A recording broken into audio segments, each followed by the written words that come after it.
সুতরাং কথা হচ্ছে যে এই যা দিচ্ছে, প্রবলেমটা হলো যে 1 নম্বর আমরা কোনোদিন যদি সরকারে আসি আইডিয়ালি আমরাও এই ধরনের সামাজিক প্রকল্প, ক্যাশ ট্রান্সফার ইত্যাদি আমরা করব মানুষের জন্য, আগেও করেছি, ভবিষ্যতে করবো।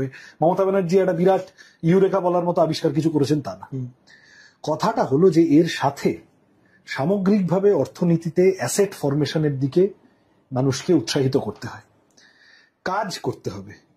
তাহলে কাজ করলে তুমি একটা ফিজিক্যাল অবদান রাখতে পারবে অর্থনীতির অগ্রগতিতে।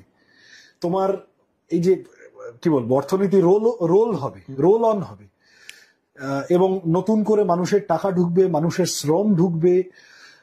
এই যা হচ্ছে এইটা তো বেসিক্যালি ফাটকা টাকা হচ্ছে, কাজবিহীন টাকা হচ্ছে। 100 দিনের কাজ কোথায়, অন্য 5টা জিনিস কোথায়, শিল্প কোথায়? সরকারি চাকরি তো ছেড়েই দাও, এসএসসি টেট ভাড়ে মা ভবানী হয়ে গেছে, অন্তর্জলি যাত্রা হয়ে গেছে। বেসরকারি কাজও যা হচ্ছে, যে ওলা উবের চালিয়ে বেড়ায়, সুইগি জোম্যাটো, বা ধরো বিভিন্ন রকম যা কাজ করে, এই যে অধিকাংশ তো আন্ডারপেড, প্রচুর ওয়ার্কিং আওয়ার, কিন্তু আসলে যতটা মাইনে পাওয়ার কথা ততটা পায় না। তার মানে জনগণ যতটা প্রাপ্য, তাদের যতটা কাজ করার ক্ষমতা আছে, সেই ক্ষমতা অনুযায়ী টাকা পাচ্ছে না। আর একটা বড় অংশ যারা বেকার বসে আছে, তাদের হিউম্যান রিসোর্সটাকে কাজে লাগানো যায় সমাজকে এগিয়ে নিয়ে যাওয়ার জন্য, কিন্তু সেটা কাজে লাগানো হচ্ছে না। স্কুলগুলোর রিক্রুটমেন্ট তুমি ভাবো, হাসপাতাল বলো, পিএসসি, পুলিশ, প্রতিটি ক্ষেত্রে খোঁজ নিয়ে দেখো, রিক্রুটমেন্ট হচ্ছে না নতুন। রিটায়ারমেন্টের বয়স 58 থেকে 60, 60 থেকে 62, 62 থেকে 65, এখন বোধহয় প্রফেসরদের পারলে 68 বছর বয়স করে দিয়েছে, ছাড়ছে না। এটা প্রতিটি ক্ষেত্রে।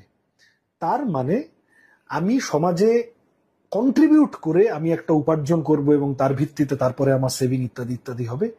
এই কনসেপ্ট থেকে সরে এসে একেবারে লিকুইড ক্যাশ, যেটা তুমি সেভ করতে পারবে না। 1000 টাকা থেকে তো ভাই সেভিং হয় না, ওটা তোমার একটা হলো, ঠিক আছে, ওটার একটা গুরুত্ব আছে। যে মা কাকিমারা পান তারা মনে করেন যে ওটা আমার পাওনা, ওটা আমার টাকা, ওটার জন্য স্বামীর কাছে হাত পাততে হবে না, ওটা তাদের ডিগনিটির প্রশ্নের সাথে জড়িত, তো দ্যাট ইজ ফাইন, অসুবিধা নেই। কিন্তু শুধু ক্যাশ ট্রান্সফার করে হাতে টাকা দিয়ে বেশি দিন একটা অর্থনীতিকে চালিয়ে নিয়ে যাওয়া যায় না, যদি না সেই অর্থনীতির মধ্যেকার মানুষদের তুমি কাজ দিতে পারো, তাদের কাজে লাগাতে পারো এবং কাজের ভিত্তিতে তাদের অ্যাসেট ফরমেশনের জায়গায় করতে পারো। কিন্তু আমরা আলটিমেটলি রেজাল্ট দেখতে পাচ্ছি, ভোট তো সেই দিক দিয়েই আসছে। ভোট কিভাবে হচ্ছে তো সকলে জানে। ভোটের গল্প শুনবে? ভোটের আগের দিন, ভোটের 2-3 এই যাদবপুরে আছে, আমি জানি, নাম করব না। ভোটের 3 দিন আগে নাম করতে এত এত এত এত এত নাম করলে ফালতু অস্বস্তিতে পড়ে যাবে, কোনো মানুষকে বিপদে ফেলা আমার উদ্দেশ্য না।